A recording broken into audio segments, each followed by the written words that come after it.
Doctor Narendra Singh Kapoor ਦਾ ਲੇਖ ਯੁੱਗ ਬਦਲੀ ਦਾ ਬਾਕੀ ਦਾ ਹਿੱਸਾ। ਸ਼ਿਕਾਰ ਯੁੱਗ 'ਚ ਮਨੁੱਖ ਕੋਲ ਕੇਵਲ ਆਪਣਾ ਸਰੀਰਕ ਬਲ ਸੀ, ਪੈਦਲ ਚੱਲਣ ਦੀ ਮਜਬੂਰੀ ਸੀ। ਸਾਰਾ ਜੀਵਨ 5-6 ਮੀਲ ਦੇ ਘੇਰੇ 'ਚ ਗੁਜ਼ਰਦਾ ਸੀ। ਗਿਆਨ ਸੀਮਤ ਸੀ, ਸੂਚਨਾ ਦਾ ਆਦਾਨ ਪ੍ਰਦਾਨ ਮੌਖਿਕ ਸੀ।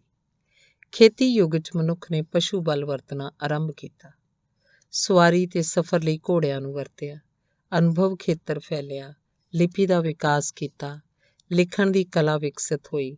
ਸੂਚਨਾ ਦੇ ਮੌਖਿਕ ਸੰਚਾਰ ਦੇ ਨਾਲ-ਨਾਲ ਲਿਖਤੀ ਸੰਚਾਰ ਵੀ ਸੰਭਵ ਹੋਇਆ। ਮਕੈਨਿਕੀ ਊਰਜਾ ਉਦਯੋਗਿਕ ਯੁੱਗ ਦੀ ਚੂਲ ਹੈ।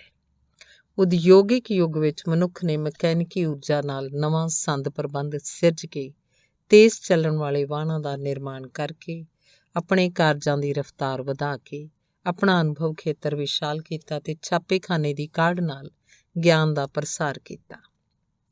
ਉਪਰੋਕਤ ਤੋਂ ਸਪਸ਼ਟ ਹੈ ਕਿ ਸ਼ਿਕਾਰ ਯੁੱਗ 'ਚ ਮਨੁੱਖ ਕੋਲ ਕੇਵਲ ਸਰੀਰਕ ਬਲ ਜਾਂ ਊਰਜਾ ਸੀ।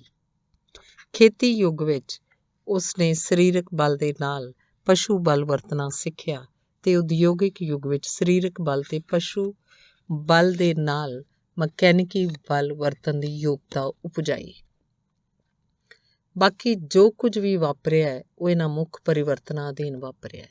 ਹੁਣ ਅਸੀਂ ਚੌਥੇ ਯੁੱਗ ਵੱਲ ਵੱਧ ਰਹੇ ਹਾਂ, ਜਿਹੜਾ ਸੂਰਜੀ ਊਰਜਾ 'ਤੇ ਆਧਾਰਿਤ ਹੋਏਗਾ ਤੇ ਜਿਹੜਾ ਕੰਪਿਊਟਰ ਤੇ ਰੋਬੋਟ ਤੇ ਨੈਨੋ ਟੈਕਨੋਲੋਜੀ ਕੇਂਦਰਿਤ ਹੋਏਗਾ। ਇਸ ਯੁੱਗ ਨੂੰ ਟੈਕਨੋਲੋਜੀ ਦਾ ਯੁੱਗ ਕਿਹਾ ਜਾਏਗਾ। ਸਪਸ਼ਟ ਹੈ, ਜਦੋਂ ਤੱਕ ਕੋਈ ਸਮਾਜ ਸਰੀਰਕ ਬਲ ਹੀ ਵਰਤਦਾ ਹੈ ਉਹ ਸ਼ਿਕਾਰ ਯੁੱਗ ਜਾਂ ਆਦਿਵਾਸੀ ਸਥਿਤੀ 'ਚ ਹੀ ਰਹਿੰਦਾ ਹੈ, ਤੇ ਜਦੋਂ ਤੱਕ ਕੋਈ ਸਮਾਜ ਸਰੀਰਕ ਤੇ ਪਸ਼ੂ ਬਲ ਵਰਤਦਾ ਰਹਿੰਦਾ ਹੈ ਉਹ ਖੇਤੀ ਯੁੱਗ ਵਿੱਚ ਹੀ ਵਿਚਰਦਾ ਰਹਿੰਦਾ ਹੈ। ਉਦਯੋਗਿਕ ਯੁੱਗ ਤੇਲ, ਭਾਫ਼ ਜਾਂ ਬਿਜਲੀ ਤੋਂ ਉਪਜਣ ਵਾਲੀ ਮਕੈਨਿਕੀ ਊਰਜਾ ਤੋਂ ਬਿਨਾਂ ਸੰਭਵ ਨਹੀਂ ਹੁੰਦਾ। ਅਗਲੇਰੇ ਯੁੱਗ ਲਈ ਅਮੁੱਕ ਊਰਜਾ ਦੀ ਲੋੜ ਪਏਗੀ ਜਿਹਨੂੰ ਸੂਰਜ ਹੀ ਪੂਰੀ ਕਰ ਸਕੇਗਾ। ਸ਼ਿਕਾਰ ਯੁੱਗ ਤੋਂ ਖੇਤੀ ਯੁੱਗ 'ਚ ਪ੍ਰਵੇਸ਼ ਕਰਨ ਲਈ ਮਨੁੱਖ ਨੂੰ ਊਰਜਾ ਦੇ ਨਵੇਂ ਸਰੋਤ ਦੀ ਲੋੜ ਸੀ, ਜਿਹੜੀ ਉਹਨੇ ਪਸ਼ੂਆਂ ਨੂੰ ਵਰਤ ਕੇ ਪੂਰੀ ਕੀਤੀ। ਇਸ ਉਦੇਸ਼ ਦੀ ਪੂਰਤੀ ਲਈ ਮਨੁੱਖ ਨੇ ਆਪਣਾ ਗਿਆਨ ਵਰਤ ਕੇ ਸਮੁੱਚੇ ਪਸ਼ੂ ਜਗਤ ਨੂੰ ਲਾਭਕਾਰੀ ਤੇ ਹਾਨੀਕਾਰਕ ਵੰਨਗੀਆਂ 'ਚ ਵੰਡਿਆ ਤੇ ਪਾਲ ਕੇ ਲਾਭਕਾਰੀ ਪਸ਼ੂਆਂ ਦੀ ਗਿਣਤੀ ਵਧਾਈ ਤੇ ਹਾਨੀਕਾਰਕ ਜੀਵਾਂ ਨੂੰ ਮਾਰਨ ਦਾ ਉਪਰਾਲਾ ਸਿੱਖਿਆ। ਅੱਜ ਤੋਂ 1 ਸਦੀ ਪਹਿਲਾਂ ਤੱਕ ਸਮੁੱਚੀ ਖੇਤੀ ਵਿਵਸਥਾ ਪਸ਼ੂ ਬਲ 'ਤੇ ਨਿਰਭਰ ਸੀ। ਜਦੋਂ ਕੁਝ ਸੈਂਕੜੇ ਸਦੀਆਂ ਪਹਿਲਾਂ ਮਨੁੱਖ ਨੇ ਪਸ਼ੂ ਬਲ ਵਰਤਣ ਦੀ ਜਾਚ ਸਿੱਖੀ ਤਾਂ ਹੋਰ ਵੀ ਬੜਾ ਕੁਝ ਸੰਭਵ ਕਰ ਵਿਖਾਇਆ। ਉਹਨੇ ਧਰਤੀ ਹੇਠਲਾ ਪਾਣੀ ਲੱਭ ਕੇ ਖੂਹਾਂ ਰਾਹੀਂ ਪਿੰਡ ਵਸਾਏ। ਇਵੇਂ ਖੂਹ ਰਾਹੀਂ ਮਨੁੱਖ ਸਮੁੰਦਰ, ਦਰਿਆ, ਝੀਲ, ਝਰਨੇ ਆਦਿ ਤੋਂ ਦੂਰ ਵੀ ਰਹਿਣ ਦੇ ਯੋਗ ਹੋਇਆ। ਅੱਗ ਬਾਲਣੀ ਸਿੱਖ ਕੇ ਮਨੁੱਖ ਨੇ ਘਰੇਲੂ ਜੀਵਨ ਦੀ ਨੀਂਹ ਰੱਖੀ। ਇਸ ਤੋਂ ਪਹਿਲਾਂ ਮਨੁੱਖ ਜੰਗਲ ਨੂੰ ਲੱਗੀ ਅੱਗ ਵੇਖਦਾ ਤਾਂ ਸੀ, ਪਰ ਉਹਨੂੰ ਅੱਗ ਬਾਲਣੀ ਨਹੀਂ ਸੀ ਆਉਂਦੀ। ਮਨੁੱਖ ਉਸੇ ਅੱਗ ਨੂੰ ਵਰਤ ਸਕਦਾ ਹੈ ਜਿਹੜੀ ਉਹਦੇ ਕਾਬੂ 'ਚ ਹੋਵੇ। ਇਵੇਂ ਹੀ ਉਹ ਪਾਣੀ ਵਰਤਿਆ ਜਾ ਸਕਦਾ ਹੈ ਜਿਹੜਾ ਮਨੁੱਖ ਦੇ ਕਾਬੂ 'ਚ ਹੋਵੇ। ਜੰਗਲ ਦੀ ਅੱਗ ਵਾਂਗ ਹੀ ਹੜ੍ਹ ਦੇ ਪਾਣੀ ਦਾ ਲਾਭ ਨਹੀਂ ਉਠਾਇਆ ਜਾ ਸਕਦਾ। ਅੱਗ ਬਾਲਣ ਦੀ ਕਲਾ ਵਾਂਗ ਹੀ ਮਨੁੱਖ ਨੇ ਗਿਣਤੀ ਮਿਣਤੀ ਕਰਨ ਦੀ ਯੋਗਤਾ ਉਪਜਾਈ ਹੈ। ਆਲੇ ਦੁਆਲੇ ਨੂੰ ਕਾਬੂ ਕਰਨਾ ਸਿੱਖਿਆ ਹੈ। ਜਿਓਮੈਟਰੀ, ਮੈਥਮੈਟਿਕਸ ਤੇ ਕੰਪਾਸ ਇਸੇ ਕਲਾ ਦਾ ਵਿਗਿਆਨਕ ਰੂਪ ਹਨ, ਜਿਨ੍ਹਾਂ ਨਾਲ ਮਨੁੱਖ ਨੇ ਗਿਣਤੀਆਂ ਮਿਣਤੀਆਂ ਰਾਹੀਂ ਨਵੀਆਂ ਧਰਤੀਆਂ ਤੇ ਨਵੇਂ ਗ੍ਰਹਿਆਂ ਨੂੰ ਲੱਭਿਆ ਹੈ। ਖੇਤੀ ਯੁੱਗ ਦੀ ਵਿਵਸਥਾ ਨੂੰ ਪੱਕੇ ਪੈਰੀਂ ਕਰਨ ਵਾਸਤੇ ਸਮਾਜਿਕ ਪ੍ਰਬੰਧ ਲਈ ਜਾਤ-ਪਾਤ ਪ੍ਰਣਾਲੀ, ਜਾਇਦਾਦ ਦਾ ਸੰਕਲਪ, ਵਾਰਸ ਦੀ ਲੋੜ ਕਾਰਨ ਵਿਆਹ ਦੀ ਪ੍ਰਥਾ, ਵਿਆਹ ਨਾਲ ਸੰਬੰਧਿਤ ਰਸਮਾਂ, ਰੀਤਾਂ, ਇਸਤਰੀ ਪੁਰਸ਼ ਦੇ ਸੱਭਿਆਚਾਰਕ ਤੇ ਆਰਥਿਕ ਕਾਰਜਾਂ ਕੰਮਾਂ ਦੀ ਵੰਡ ਤੇ ਵਿਹਲੇ ਸਮੇਂ ਨੂੰ ਪੂਰਨ ਲਈ ਮੇਲਿਆਂ ਤਿਉਹਾਰਾਂ ਦਾ ਨਿਰਮਾਣ ਹੋਇਆ। ਖੇਤੀ ਯੁੱਗ 'ਚ ਕੁਝ ਸਿਆਣੇ ਲੋਕਾਂ ਨੇ ਆਲੇ ਦੁਆਲੇ ਨੂੰ ਘੋਖਣਾ ਆਰੰਭ ਕੀਤਾ ਤੇ ਕੁਦਰਤ ਵਿੱਚ ਕਾਰਨ ਕਾਰਜ ਵਿਚਲੇ ਸੰਬੰਧਾਂ ਨੂੰ ਜਾਣਿਆ। ਕਾਰਨ ਕਾਰਜ ਦਾ ਸੰਬੰਧ ਸਮੁੱਚੇ ਵਿਗਿਆਨ ਦਾ ਆਧਾਰ ਹੈ। ਮਨੁੱਖ ਨੇ ਲੱਕੜ ਨਾਲ ਅੱਗ ਬਾਲਣੀ ਆਰੰਭ ਕੀਤੀ ਕਿਉਂਕਿ ਉਹਨੂੰ ਲੱਕੜ ਤੇ ਅੱਗ ਦੇ ਕਾਰਨ ਕਾਰਜ ਸੰਬੰਧ ਦਾ ਪਤਾ ਲੱਗ ਗਿਆ ਸੀ। ਪਸ਼ੂਆਂ ਤੇ ਪੰਛੀਆਂ ਨੂੰ ਇਸ ਸੰਬੰਧ ਦਾ ਪਤਾ ਨਾ ਹੋਣ ਕਰਕੇ ਉਹਨਾਂ ਦਾ ਜੀਵਨ ਅੱਜ ਵੀ ਉਵੇਂ ਹੈ ਜਿਵੇਂ ਹਜ਼ਾਰਾਂ ਲੱਖਾਂ ਸਾਲ ਪਹਿਲੇ ਸੀ। ਮਨੁੱਖ ਨੇ ਕੁਦਰਤ ਦੇ ਵਰਤਾਰਿਆਂ ਨੂੰ ਸਮਝ ਕੇ ਕੁਝ ਵਿਸ਼ਵ ਵਿਆਪੀ ਨੇਮਾਂ ਦਾ ਪਤਾ ਲਾਇਆ। ਧਰਮ ਦੇ ਨੇਮ ਸਥਾਨਕ ਹੁੰਦੇ ਹਨ ਜਿਵੇਂ ਤਿੱਬਤੀਆਂ ਦਾ ਸਵਰਗ ਨਿੱਘਾ ਹੈ, ਮਾਰੂਥਲਾਂ ਦੇ ਵਸਨੀਕਾਂ ਦਾ ਸਵਰਗ ਠੰਡਾ ਹੈ, ਪਰ ਵਿਗਿਆਨ ਦੇ ਨੇਮ ਸਭ ਥਾਈਂ ਇਕਸਾਰ ਲਾਗੂ ਹੁੰਦੇ ਹਨ। ਧਰਮ ਨੇ ਪਰਮਾਤਮਾ ਦੀ ਹੋਂਦ ਸਥਾਪਿਤ ਕਰਨ ਲਈ ਧਾਰਮਿਕ ਗ੍ਰੰਥਾਂ ਵਿੱਚ ਦਰਜ ਕਥਨਾਂ ਤੇ ਕੁਦਰਤ ਦੇ ਪਸਾਰੇ ਨੂੰ ਆਧਾਰ ਬਣਾਇਆ ਹੈ, ਜਦਕਿ ਵਿਗਿਆਨ ਨੇ ਧਾਰਮਿਕ ਗ੍ਰੰਥਾਂ ਦਾ ਨਹੀਂ, ਕੁਦਰਤ ਦਾ ਸਿਲਸਿਲੇਵਾਰ ਅਧਿਐਨ ਕਰਕੇ ਵੱਖ-ਵੱਖ ਵਰਤਾਰਿਆਂ ਵਿਚਲੇ ਸਰਵ-ਵਿਆਪੀ ਨੇਮ ਲੱਭ ਕੇ ਯੰਤਰਾਂ ਦਾ ਨਿਰਮਾਣ ਕੀਤਾ ਹੈ ਤੇ ਭਾਫ਼ ਨੂੰ ਵਰਤਣ ਦੀ ਜੁਗਤ ਕੱਢੀ ਹੈ ਤੇ ਇੰਜਣ ਦੀ ਸ਼ਕਤੀ ਤੇ ਬਿਜਲੀ ਨੂੰ ਵਰਤ ਕੇ ਉਦਯੋਗਿਕ ਯੁੱਗ ਦਾ ਆਰੰਭ ਕੀਤਾ ਹੈ। 19ਵੀਂ ਸਦੀ ਦੇ ਅੱਧ ਤੱਕ ਸੰਸਾਰ 'ਚ ਅਮੀਰੀ ਗਰੀਬੀ ਦਾ ਪਾੜਾ ਪ੍ਰਤੱਖ ਨਹੀਂ ਸੀ।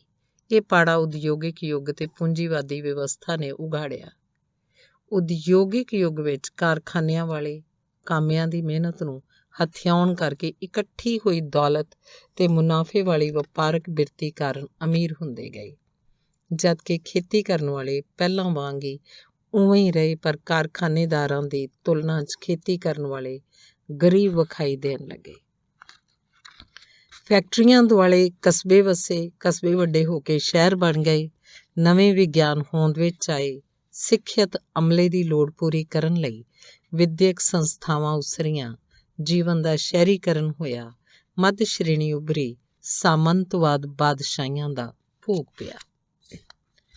ਸੁਤੰਤਰਤਾ ਅੰਦੋਲਨਾਂ ਰਾਹੀਂ ਦੇਸ਼ ਆਜ਼ਾਦ ਹੋਏ, ਪ੍ਰਜਾਤੰਤਰ ਉੱਭਰਨ ਲੱਗੇ, ਨਵੇਂ ਫਲਸਫੇ ਜਨਮੇ।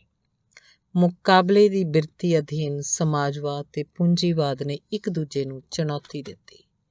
ਇਵੇਂ ਊਰਜਾ ਦੇ ਮਕੈਨਿਕੀ ਸਰੋਤ ਨੇ ਜੀਵਨ ਦੀ ਰਫ਼ਤਾਰ ਤੇਜ਼ ਕੀਤੀ, ਸੁੱਖ ਸਾਧਨ ਵਧਾਏ, ਨਵੇਂ ਰਿਸ਼ਤੇ ਉਸਾਰੇ, ਜਾਤ ਦੀ ਥਾਂ ਜਮਾਤ, ਪਰਮਾਤਮਾ ਦੀ ਥਾਂ ਮਨੁੱਖ, ਪੋਥੀ ਦੀ ਥਾਂ ਪੁਸਤਕ, ਪਿੰਡ ਦੀ ਥਾਂ ਸ਼ਹਿਰ ਨੇ ਲਈ।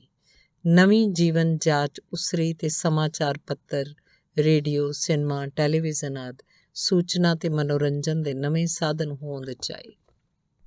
ਰੇਡੀਓ, ਸਿਨੇਮੇ ਤੇ ਟੈਲੀਵਿਜ਼ਨ ਨੇ ਇਸਤਰੀ ਨੂੰ ਉਭਾਰਿਆ ਤੇ ਇਸਤਰੀ ਨੇ ਇਹਨਾਂ ਮਨੋਰੰਜਨੀ ਸਾਧਨਾਂ ਨੂੰ ਹਰਮਨ ਪਿਆਰਾ ਬਣਾਇਆ। ਇਸਤਰੀ ਦੇ ਵਿਕਾਸ ਵਿੱਚ ਸਿੱਖਿਆ, ਬਿਜਲੀ ਤੇ ਗਰਭ ਰੋਕੂ ਵਿਧੀਆਂ ਨੇ ਮਹੱਤਵਪੂਰਨ ਭੂਮਿਕਾ ਨਿਭਾਈ ਹੈ। ਇਹ ਸਾਰੇ ਉਦਯੋਗਿਕ ਯੁੱਗ ਦੀ ਦੇਣ ਹਨ। ਸਪਸ਼ਟ ਹੈ ਕਿ ਸ਼ਿਕਾਰ ਯੁੱਗ ਦੇ ਵਾਸੀ ਜੰਗਲਾਂ ਦੇ ਵਾਸੀ ਸਨ। ਖੇਤੀ ਯੁੱਗ ਨੇ ਪਿੰਡ ਵਸਾਏ, ਜਦਕਿ ਉਦਯੋਗਾਂ ਨੇ ਸ਼ਹਿਰ ਉਸਾਰੇ ਹਨ। ਹੁਣ ਵੀ ਜੰਗਲਾਂ ਦੇ ਆਦਿਵਾਸੀ ਖੇਤੀ ਯੁੱਗ ਦਾ ਲਾਭ ਨਹੀਂ ਉਠਾ ਸਕਦੇ ਤੇ ਪਿੰਡਾਂ 'ਚ ਰਹਿਣ ਵਾਲੇ ਲੋਕ ਉਦਯੋਗਿਕ ਯੁੱਗ ਦੇ ਉਸਾਰੇ ਮਹਾਨਗਰਾਂ ਦੀਆਂ ਸਾਰੀਆਂ ਸਹੂਲਤਾਂ ਤੇ ਸੰਭਾਵਨਾਵਾਂ ਨਹੀਂ ਹੰਢਾ ਸਕਦੇ। ਇਸ ਵੇਲੇ ਸਾਰਾ ਸੰਸਾਰ ਵਿਕਸਤ ਦੇਸ਼ਾਂ ਵੱਲ ਅੱਡੀਆਂ ਚੁੱਕ ਕੇ ਵੇਖ ਰਿਹਾ ਹੈ ਤੇ ਸੰਸਾਰ ਦਾ ਹਰ ਦੇਸ਼ ਅਮਰੀਕਾ ਜਿੰਨੀ ਤਰੱਕੀ ਕਰਨੀ ਚਾਹੁੰਦਾ ਹੈ। ਸਰੀਰਕ ਬਲ, ਪਸ਼ੂ ਬਲ, ਮਕੈਨਿਕੀ ਬਲ ਤੋਂ ਅਗਲੇਰਾ ਪੜਾਓ ਸੂਰਜੀ ਊਰਜਾ ਦਾ ਹੋਏਗਾ। ਇਹ ਚੌਥਾ ਭਾਵ ਸੂਰਜੀ ਟੈਕਨੋਲੋਜੀ ਦਾ ਯੁੱਗ ਹੋਏਗਾ। ਸੂਰਜੀ ਊਰਜਾ ਦੇ ਪੱਖੋਂ ਏਸ਼ੀਆਈ ਦੇਸ਼ਾਂ 'ਚ ਧੁੱਪ ਦੀ ਭਰਮਾਰ ਹੈ। ਇਸੇ ਲਈ ਅਜੋਕੀ ਸਦੀ ਨੂੰ ਏਸ਼ੀਆਈ ਸਦੀ ਕਿਹਾ ਜਾ ਰਿਹਾ ਹੈ। ਸੂਰਜੀ ਊਰਜਾ ਨਾਲ ਵਿਕਾਸ ਚੰਗੇਰਾ, ਸੁਖਾਵਾਂ ਤੇ ਪ੍ਰਦੂਸ਼ਣ ਰਹਿਤ ਹੋਏਗਾ। ਸੰਸਾਰ ਦੇ ਚੌਥੇ ਯੁੱਗ 'ਚ ਜੀਵਨ ਦੇ ਆਧਾਰ, ਤਰਜੀਹਾਂ, ਰਿਸ਼ਤੇ ਤੇ ਉਦੇਸ਼ ਵੱਖਰੇ ਹੋਣਗੇ। ਸਮੱਸਿਆਵਾਂ ਵੀ ਨਵੀਂ ਪ੍ਰਕਾਰ ਦੀਆਂ ਹੋਣਗੀਆਂ। ਸੰਦ ਪ੍ਰਬੰਧ, ਕੰਮ ਧੰਦੇ, ਢੰਗ ਤਰੀਕੇ ਬਦਲਣਗੇ। ਵਿਸ਼ਵ ਪੱਧਰ ਤੇ ਪਰਿਵਰਤਨ ਦੀਆਂ ਇਹ ਨਿਸ਼ਾਨੀਆਂ ਆਲੇ ਦੁਆਲੇ 'ਚ ਉੱਭਰਨ ਲੱਗ ਪਈਆਂ ਹਨ। ਅਜੋਕਾ ਸੰਸਾਰ ਇੱਕ ਨਵੇਂ ਯੁੱਗ ਦੀ ਦਹਿਲੀਜ਼ 'ਤੇ ਖਲੋਤਾ ਹੈ। ਜਿਹੜੇ ਤਿਆਰ ਹੋਣਗੇ ਉਹੀ ਪ੍ਰਵੇਸ਼ ਕਰਨਗੇ, ਜਿਹੜੇ ਹਿੰਮਤ ਕਰਨਗੇ ਉਹੀ ਲਾਭ ਉਠਾਉਣਗੇ। ਧੰਨਵਾਦ।